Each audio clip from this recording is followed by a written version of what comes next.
दोस्तों, हमारे बहुत सारे इस्लामिक भाई बहन पूछ रहे हैं, बार बार कमेंट कर रहे हैं कि इस बार 2025 में पहला रोजा कब होगा, अंग्रेजी तारीख कौन सी होगी और दिन कौन सा होगा। इसलिए आज के इस वीडियो में हम आपको बताने वाले हैं कि इस साल यानी कि 2025 में रमजान का मुबारक महीना कब से शुरू होने वाला है। यानी कि इस साल रमजान के महीने का पहला रोजा कितनी तारीख को और किस दिन होने वाला है। मगर सबसे पहले तो आप सभी इस्लामिक भाई बहनों को एडवांस में रमजान की बहुत बहुत मुबारकबाद। अगर आपका दिल करे तो आप भी हमें रमजान 2025 की मुबारकबाद कमेंट बॉक्स में दे सकते हैं। याद रखें, हमारे प्यारे नबी हजरत मोहम्मद सल्लल्लाहु अलैहि वसल्लम ने इरशाद फरमाया है कि जो शख्स सबसे पहले किसी को रमजान उल मुबारक की खबर सुनाएगा तो उस पर दोजख की आग हराम हो जाती है। इसलिए आप सबसे यह गुजारिश है कि आप इस वीडियो को लाइक करें या ना करें, लेकिन कमेंट बॉक्स में रमजान मुबारक लिखकर अपने कुछ करीबी दोस्तों और रिश्तेदारों में इसे शेयर जरूर कर दें, ताकि ज्यादा से ज्यादा मुसलमानों तक इतनी प्यारी खबर पहुंच जाए। तो चलिए दोस्तों, शुरू करते हैं। जैसा कि आप सभी को मालूम है, रमजान का महीना इस्लाम में सबसे पाक और पवित्र महीना है। रमजान का महीना शाबान के बाद आता है। रमजान उल मुबारक इस्लाम का 9वां महीना होता है। रमजान के महीने को नेकियों का सीजन भी कहा जाता है, क्योंकि अल्लाह ताला इस महीने में अपने बंदों के लिए नेकियों के भाव को बढ़ा देता है। यानी कि अगर कोई रमजान के महीने में एक नेकी करता है तो अल्लाह ताला उसे 10 गुना बढ़ाकर अज्र देता है। यानी कि रमजान में नेकियों का भाव 10 गुना तक बढ़ा दिया जाता है। और आज हम आपको इसी बाबरकत और मुबारक महीने का आगाज इस साल यानी कि 2025 में कब होने वाला है, इसकी पूरी जानकारी देने वाले हैं। 2025 में पहला रोजा कितनी तारीख को और किस दिन रखा जाएगा, इसके लिए हमने बहुत सारे इस्लामी कैलेंडर देखे, तब जाकर हम आपके लिए यह वीडियो बना रहे हैं। दोस्तों, सबसे पहले तो हम आपको बता दें कि 2025 में पहला रोजा कितनी तारीख को और किस दिन रखा जाने वाला है।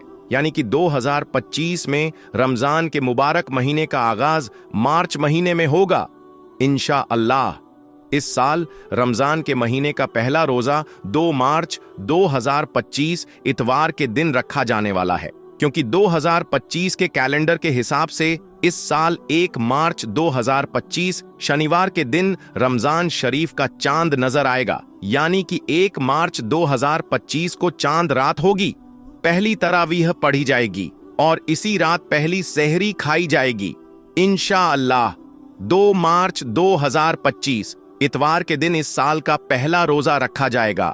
मगर ध्यान रहे, अगर 2025 में इस्लामिक कैलेंडर के हिसाब से शाबान का महीना 30 दिनों का हुआ तो फिर 2 मार्च की शाम को चांद दिखाई देगा और फिर 2 मार्च की शाम को ही तरावीह पढ़ी जाएगी, इसी रात पहली सहरी खाई जाएगी और फिर इंशा अल्लाह 3 मार्च सोमवार के दिन इस साल का पहला रोजा रखा जाएगा।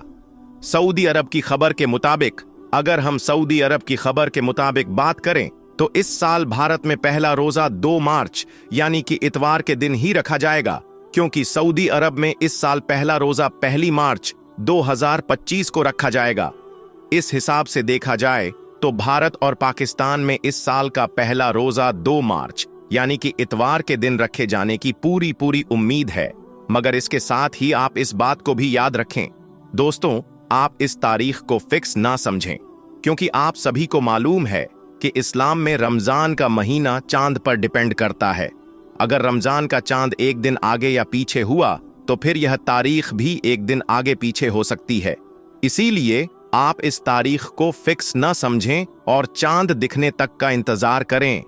अब दोस्तों, आपको 5 ऐसे काम बताते हैं जिन्हें हर मुसलमान को रमजान का महीना शुरू होने से पहले पहले जरूर करना चाहिए। यानी कि इन 5 कामों को हर मुसलमान को रमजान के इस्तकबाल में जरूर करना चाहिए। नंबर 1, अल्लाह ताला का शुक्र अदा करें। दोस्तों, सबसे पहला काम यह है कि आप रमजान के मुबारक महीने की खुशी में अल्लाह ताला का शुक्र अदा करें, क्योंकि हमें यह मुबारक महीना एक बार फिर से नसीब हुआ है। न जाने कितने ही लोग ऐसे हैं जो पिछली बार रमजान में हमारे साथ थे, लेकिन इस बार इस दुनिया में नहीं हैं, यानी कि उनका इंतकाल हो चुका है। मगर हम खुश नसीब हैं कि हमें एक बार फिर से यह रमजान का मुबारक महीना नसीब हुआ है। इसलिए हम सबको चाहिए कि हम रमजान के इस्तकबाल में अल्लाह ताला का खूब शुक्र अदा करें, क्योंकि अल्लाह के कर्म से एक बार फिर से हमें यह पाक और मुबारक महीना नसीब हुआ है। नंबर 2, अपने घर की साफ सफाई करें। दोस्तों, औरतों को चाहिए कि वह रमजान शुरू होने से पहले पहले अपने घर में खूब अच्छी तरह से तैयारी करें। रमजान का महीना शुरू होने से पहले औरतें अपने अपने घरों की खूब अच्छी तरह से साफ सफाई करें, यानी कि रमजान के महीने में अल्लाह ताला की इबादत के लिए, कुरान पाक की तिलावत के लिए अपने घर को साफ सुथरा करें। अपने किचन की खूब अच्छी तरह से सफाई करें, अपने पूरे घर को साफ सुथरा करें। अपने बेडरूम, अपने बिस्तर, अपना कमरा, हर जगह को अच्छे से साफ करें। यानी कि जिस तरह से लोग ईद की तैयारियां करते हैं, उससे भी बढ़कर आपको चाहिए कि आप रमजान के महीने की तैयारी करें। नंबर 3, रमजान के महीने की कदर करें। दोस्तों, तीसरा काम यह है कि आप रमजान के महीने की कदर करें। रमजान के महीने में वक्त का सही इस्तेमाल करें। दोस्तों, रमजान का महीना शुरू होने से पहले पहले हम सबको यह पक्का इरादा कर लेना चाहिए कि इस बार रमजान के पाक महीने में ज्यादा से ज्यादा वक्त कुरान पाक की तिलावत करने में लगाएंगे, अल्लाह का जिक्र अदा करने में लगाएंगे। यानी कि हम अपना कीमती वक्त रमजान के महीने में ऐसे ही जाया नहीं करेंगे, बल्कि रमजान के महीने में अपना कीमती वक्त अल्लाह ताला की इबादत में लगाएंगे। मगर अफसोस, आज कुछ लोग ऐसे भी हैं जो रमजान का मुबारक महीना टीवी देखकर या फिर मोबाइल चलाकर अपना वक्त जाया कर देते हैं। और यही नहीं, कुछ बदनसीब लोग तो ऐसे भी हैं जो इस मुबारक महीने में भी फिल्में देखकर या फिर नाच गाना देखकर रमजान के महीने को गुजार देते हैं। अल्लाह के प्यारे नबी ने फरमाया है, अगर कोई शख्स रमजान के मुबारक महीने में रोजा रखकर अपनी जबान का गलत इस्तेमाल करता है और बुरे कामों को करना नहीं छोड़ता, तो अल्लाह ताला को ऐसे इंसान से कोई गरज नहीं कि वह अपना खाना पानी छोड़ दे। नंबर 4, अपने घर का राशन देख लें। दोस्तों, रमजान का महीना शुरू होने से पहले पहले औरतों को चाहिए कि वह अपने घर के राशन को खूब अच्छी तरह से चेक कर लें। यानी कि रमजान शुरू होने से पहले पहले औरतें यह देख लें कि उनको रमजान के महीने में क्या क्या चीजें चाहिए, सहरी के लिए क्या क्या चाहिए, इफ्तारी के लिए क्या क्या चाहिए, उनको कितनी ज़कात देनी है, कितना सदका देना है, घर में कितनी कुरान पाक लानी है। इस तरह से इस बार रमजान के महीने में जो भी काम करने वाले हैं उनके बारे में पहले से सोच लें। रमजान शुरू होने से पहले पहले आप उनकी तैयारी कर लें। नंबर 5, खूब तौबा इस्तगफार करें। दोस्तों, 5वां काम यह है कि रमजान का महीना शुरू होने से पहले पहले आप अल्लाह ताला से खूब तौबा इस्तगफार करें। यानी कि रमजान के मुबारक महीने के इस्तकबाल में, रमजान के महीने के स्वागत में अल्लाह ताला से खूब तौबा इस्तगफार करें। रमजान का महीना शुरू होने से पहले पहले अल्लाह से अपने गुनाहों की माफी मांगे, ताकि रमजान का जो मुबारक महीना हमें मिला है उसमें हम खूब अच्छे अच्छे और नेक काम करके ढेर सारी नेकियां जमा कर सकें। जैसे ही रमजान का महीना करीब आता था तो हमारे प्यारे नबी हजरत मोहम्मद सल्लल्लाहु अलैहि वसल्लम रमजान की तैयारियों में लग जाते थे, गरीबों में सदका खैरात करते थे। हर तरह की इबादत की तैयारी आप और सहाबा ए इकराम की होती थी। जैसे ही रमजान का महीना करीब आता तो आपकी जबीन में सिर्फ यही सोच होती थी कि कैसे रमजान के इस मुबारक महीने में हमारे रोजे मुकम्मल हों, इस पाक महीने में हमसे कोई कमी ना रह जाए। दोस्तों, कुछ ही दिनों के बाद रमजान का मुबारक और बाबरकत महीना शुरू हो जाएगा। अल्लाह के प्यारे नबी हजरत मोहम्मद सल्लल्लाहु अलैहि वसल्लम ने इरशाद फरमाया है, बदनसीब है वह शख्स जो रमजान के मुबारक महीने में भी अल्लाह ताला की रहमत से महरूम रह जाता है और अपनी मगफिरत से महरूम रह जाता है। इसलिए आप ऐसी गलती भूल कर भी मत करना। रमजान के महीने में ढेर सारी नेकियां जमा करने की कोशिश करना।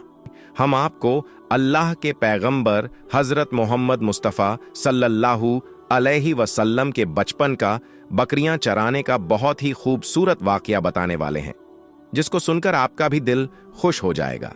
आज की वीडियो को आखिर तक जरूर देखें, और अगर आपको अल्लाह के प्यारे नबी हजरत मोहम्मद मुस्तफ़ा सल्लल्लाहु अलैहि वसल्लम से सच्ची मोहब्बत है, यानी आप आशिक रसूल हैं, तो बस इस वीडियो को एक लाइक करके कमेंट में या रसूल अल्लाह जरूर लिखें। देखते हैं कितने आशिक रसूल आज की इस वीडियो को देख रहे हैं। तो चलिए दोस्तों, शुरू करते हैं आज की वीडियो। दोस्तों, हजरत हलीमा सादिया रज़ी अल्लाह ताला अन्हा, जिन्होंने अल्लाह के पैगंबर हजरत मोहम्मद मुस्तफ़ा का बचपन में परवरिश की, जो आपकी दाई मुबारिका भी है, यानी आपकी रज़ाई वालिदा रही है। हजरत हलीमा सादिया रज़ी अल्लाह ताला अन्हा फरमा है कि जब से मोहम्मद मेरी जिंदगी में आया तो उनकी बरकत से मेरी तो जिंदगी ही बदल गई। आपकी बरकत इतनी थी कि जिनको देखकर हमने मोहम्मद का नाम ही बरकत वाला बच्चा रख दिया। हजरत हलीमा सादिया रज़ी अल्लाह ताला अन्हा फरमा है कि एक बार हमारे यहाँ पर सूखा पड़ गया, सबके जानवर भूख से मरने लगे, मगर जिस तरफ हमारे बच्चे बकरियों को लेकर जाते तो हमारी बकरियां खूब खाकर वापस आती, यानी कि हमारी बकरियां अच्छी तरह से पेट भरकर वापस आती। यह देखकर सारे गांव वाले अपने बच्चों को डांट कर कहने लगे कि जिस तरफ हलीमा सादिया की बकरियां चरने जाती हैं, वहां पर तुम लोग क्यों नहीं जाते हो। उसके बाद में गांव वालों के दूसरे बच्चे भी अपनी अपनी बकरियां लेकर हलीमा सादिया की बकरियों के साथ ले जाने लगे। अब सब लोगों की बकरियां साथ साथ चरने लगीं, यानी कि हलीमा की बकरियां और गांव वालों की बकरियां साथ में चरने लगीं। मगर यह देखकर गांव वाले हैरान रह गए कि सबकी बकरियां साथ में चर रही हैं, लेकिन हलीमा की बकरियों का पेट तो भर रहा है और बाकी की बकरियां भूखी रह रही हैं।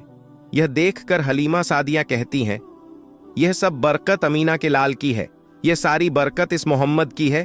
और यही नहीं, हजरत हलीमा सादिया रज़ी अल्लाह ताला अन्हा कहती है कि गांव में जब भी किसी की बकरी बीमार हो जाती तो गांव वाले उस बकरी को लेकर हमारे घर आते और मोहम्मद का नन्हा सा हाथ बीमार बकरी पर फेर देते तो वह बकरी फौरन ठीक हो जाती। और यही नहीं, अगर गांव में कोई बच्चा बीमार हो जाता तो उस बीमार बच्चे पर मोहम्मद का हाथ फेर देते तो वह बिल्कुल ठीक हो जाता। प्यारे दोस्तों, अल्लाह के पैगंबर हजरत मोहम्मद मुस्तफ़ा सल्लल्लाहु अलैहि वसल्लम जब हजरत हलीमा सादिया के पास में परवरिश पा रहे थे और जब आपकी उम्र मुबारक न साल की हो गई थी, तो एक दिन हलीमा सादिया की सगी बेटी अपनी मां से कहने लगी, यानी कि आप सल्लल्लाहु अलैहि वसल्लम की मुंह बोली बहन अपनी मां हलीमा सादिया से कहने लगी कि जब मैं बकरी चराने के लिए जाती हूं तो मेरा वहां पर भाई मोहम्मद के बगैर दिल नहीं लगता। यह मेरी मां, मेरा एक काम करो, जब मैं बकरियां चराने के लिए जाऊं तो मेरे भाई मोहम्मद को भी मेरे साथ में भेज देना। तो यह सुनकर हजरत हलीमा सादिया रज़ी अल्लाह ताला अन्हा कहने लगी, नहीं बेटी, अभी मोहम्मद बहुत छोटा है, अभी यह बहुत नरम नाजुक है, कहीं इसको धूप लग गई तो देखो कितना हसीन और मुबारक चेहरा है, मैं इसको तकलीफ नहीं दे सकती।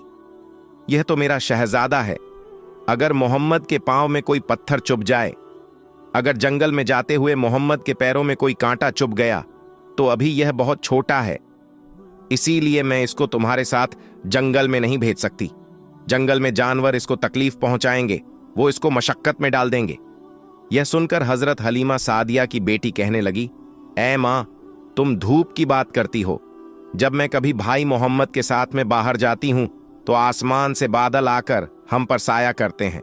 और अम्मी जान, तुम जंगलों के जानवरों की बात करती हो तो सुनो, जंगल के जानवर भाई मोहम्मद के मुंह को चूमते हैं, जानवर तो उसको सजदा करते हैं। और यही नहीं, जब भी हम भाई मोहम्मद के साथ बकरियां चराने के लिए जाते हैं तो हमारे सब काम आसान हो जाते, हमारी बकरियां भी इधर उधर नहीं जाती। जब हजरत हलीमा सादिया की बेटी बार बार इसरार करने लगी तो हजरत हलीमा सादिया ने इजाजत दे दी। उसके बाद दूसरे दिन अल्लाह के पैगंबर हजरत मोहम्मद मुस्तफ़ा सल्लल्लाहु अलैहि वसल्लम अपनी बहन और बकरियों के साथ जंगल में बकरियां चराने के लिए निकल पड़े। आसमान से एक बादल का टुकड़ा आप पर साया किए हुए था। इस तरह से 4-5 दिन आप सल्लल्लाहु अलैहि वसल्लम अपनी मुंह बोल बहन के साथ बकरियां चराने के लिए जाते रहे। एक दिन हजरत हलीमा सादिया रज़ी अल्लाह ताला अन्हा ने आप सल्लल्लाहु अलैहि वसल्लम को रोक दिया और कहने लगी, बेटे मोहम्मद, आज के बाद तुम बकरियां चराने के लिए नहीं जाओगे, क्योंकि अब मैं तुम्हें और तकलीफ नहीं दे सकती। ऐ मेरे बेटे, मुझे तुमसे बहुत मोहब्बत है। एक तो मुझे तुम्हारी यह दूरी बर्दाश्त नहीं होती, और दूसरी बात, तुम मेरे पास बहुत ही अजीज अमानत हो, इसीलिए आज से तुम रिया चराने के लिए नहीं जाओगे, तुम अब घर में ही रहोगे। इस तरह हजरत हलीमा सादिया ने पैगंबर हजरत मोहम्मद मुस्तफ़ा सल्लल्लाहु अलैहि वसल्लम को बकरियां चराने से रोक दिया। फिर आप अपनी बहन के साथ जंगल में एक दिन नहीं गए, उसके बाद दूसरे दिन भी नहीं गए। इसी तरह से 3 दिन तक बकरियां चराने के लिए जंगल में नहीं गए, तो तीसरे दिन हजरत हलीमा सादिया रजी अल्लाह ताला अन्हा ने देखा कि उनकी बेटी रोती हुई उनके घर आई। यह देखकर दाई हलीमा ने पूछा, यह मेरी बेटी क्या हुआ, क्यों रो रही हो? तो बेटी कहने लगी, अम्मा हमारी एक बकरी को जंगल में एक भेड़िया उठाकर ले गया है। जब दाई हलीमा ने अपने बेटी के मुंह से यह बात सुनी तो दाई हलीमा की आंखों में आंसू आ गए। जब अल्लाह के पैगंबर हजरत मोहम्मद मुस्तफ़ा सल्लल्लाहु अलैहि वसल्लम ने अपनी मां हलीमा सादिया रज़ी अल्लाह ताला अन्हा की आंखों में आंसू देख, जब अल्लाह के पैगंबर हजरत मोहम्मद मुस्तफ़ा सल्लल्लाहु अलैहि वसल्लम ने अपनी मां हलीमा सादिया रज़ी अल्लाह ताला अन्हा की आंखों में आंसू देखे, तो आप सल्लल्लाहु अलैहि वसल्लम के आंखों में से आंसू बहने लगे, क्योंकि आपका दिल बचपन से ही बड़ा नरम था, किसी का भी दुख आपसे बर्दाश्त नहीं होता था। और दाई हलीमा तो आपकी वालिदा मोहतरमा थी। फिर आप सल्लल्लाहु अलैहि वसल्लम कहने लगे, अम्मी जान आप रोती क्यों हो? हलीमा सादिया कहने लगी, ये बेटा मोहम्मद हमारी एक बकरी को जंगल में एक भेड़िया उठाकर ले गया, पता नहीं अब हमारी बकरी के साथ वह क्या करेगा। तो यह सुन अल्लाह के प्यारे नबी सल्लल्लाहु अलैहि वसल्लम ने फरमाया, अम्मी जान आप रोना बंद कर दो, हम हमारी बकरी को अभी वापस लेकर आते हैं। यह बात सुनकर अम्मा हलीमा सादिया कहने लगी, नहीं मेरे बेटे, आप जंगल में मत जाना, भेड़िया खतरनाक होते हैं, वह कहीं आपको नुकसान न पहुंचा दे। इसी तरह दाई हलीमा मना करती रही, लेकिन आप सल्लल्लाहु अलैहि वसल्लम नहीं माने और कहने लगे, नहीं अम्मा, हम अभी हमारी बकरी को वापस लेकर आते हैं। उसके बाद अल्लाह के पैगंबर हजरत मोहम्मद सल्लल्लाहु अलैहि वसल्लम बकरी की तलाश में जंगल पहुंच गए और एक सदा लगाई। सदा दी आपने साकी ने सहरा, इधर आओ, मेरी अम्मी की बकरी ले गया है, कौन बतलाओ। सदा सुनते ही सारे भेड़िए जानवर सब आए, झुकाकर सर सलामी दी, अदब उनका बजा लाए, ये जंगल के जानवरों मेरी अम्मा हलीमा की बकरी वापस कर दो। बस आप सल्लल्लाहु अलैहि वसल्लम का इतनी फरमाना था कि जंगल के तमाम जानवर बकरी को साथ लिए दौड़ते हुए आए और उनके कदमों में झुककर सलामी देने लगे। इतना कहकर वह भेड़िए आपके कदमों में बैठ गए और निहायत ही अदब के साथ कहने लगे, ए अल्लाह के नबी, आप पर हमारी जान कुर्बान। इतना सुनकर आप सल्लल्लाहु अलैहि वसल्लम ने फरमाया, ये जानवरों, क्या आपको मालूम नहीं था कि यह बकरी हमारी अम्मा हलीमा की है? बताओ तुमने हमारी अम्मा को तकलीफ क्यों दी? क्या आपको मालूम नहीं अभी भी हमारी अम्मा रो रही हैं? आपने क्यों हमारी अम्मा की बकरी को उठाया? तो वह जानवर कहने लगे, ऐ अल्लाह के रसूल, आप बकरियां चराने के लिए कुछ दिन तो जंगल में आए, उस वक्त हम छुप छुप कर आपके हुस्न का दीदार करते रहे और देखते थे कि इस कायनात के बनाने वाले ने अपना महबूब कैसा बनाया। ऐ अल्लाह के रसूल, उसके बाद आपने जंगल में आना ही बंद कर दिया। 3 दिन गुजर गए, आप जंगल में तशरीफ न लाए तो यह देखकर हम सब ने यही सोच लिया, पकड़ लो एक बकरी, आप फिर तशरीफ लाएंगे, इसी हीले से हम सब आपका दीदार कर पाएंगे कि अगर अल्लाह के रसूल सल्लल्लाहु अलैहि वसल्लम के हुस्न का दोबारा दीदार करना है तो हलीमा की बकरी को उठा लाओ। मोहम्मद उस बकरी को छुड़ाने के लिए जरूर आएंगे, क्योंकि वह अपनी मां को रोता हुआ नहीं देख पाएंगे और इस तरह से हमारा दीदार ए मुस्तफ़ा होगा। और वह जानवर कहने लगे, ए अल्लाह के रसूल, आप पर हमारी जान कुर्बान बहाना तो इस बकरी का था, लेकिन हमारा मकसद सिर्फ आपका दीदार करना था, इसीलिए हमने आपकी अम्मा की इस बकरी को निशाना बनाया। तो दोस्तों, देखा आपने मोहब्बत का यह मंजर। इन जानवरों में शेर जो खूंखार माना जाता है वह भी था, भेड़िए जो खूंखार माने जाते हैं वह भी थे। जंगल में जितने भी खूंखार जानवर थे वह भी इस जानवरों में शामिल थे। दोस्तों, अगर एक बकरी को कोई भेड़िया उठा ले जाता है, कोई शेर उठा ले जाता है तो उसे छोड़ता नहीं है, उसे अपनी खुराक बना लेता है। लेकिन आप यहां पर इस मोहब्बत को देखिए कि जानवर भी जिसको सजदा करते हैं ऐसे हैं हमारे नबी सल्लल्लाहु अलैहि वसल्लम। दोस्तों, उम्मीद करते हैं कि आपको आज का यह वाक्य बहुत पसंद आया होगा। अगर आपको यह वीडियो पसंद आया है तो इस वीडियो को आप एक लाइक करें, अपने दोस्तों में स्वाब की नियत के साथ जरूर शेयर करें।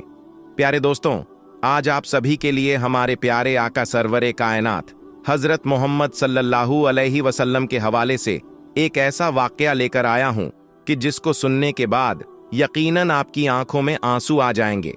हमारे प्यारे नबी हजरत मोहम्मद सल्लल्लाहु अलैहि वसल्लम हमसे कितनी मोहब्बत फरमाते हैं, आज की इस वाकया के अंदर आपको मालूम पड़ेगा।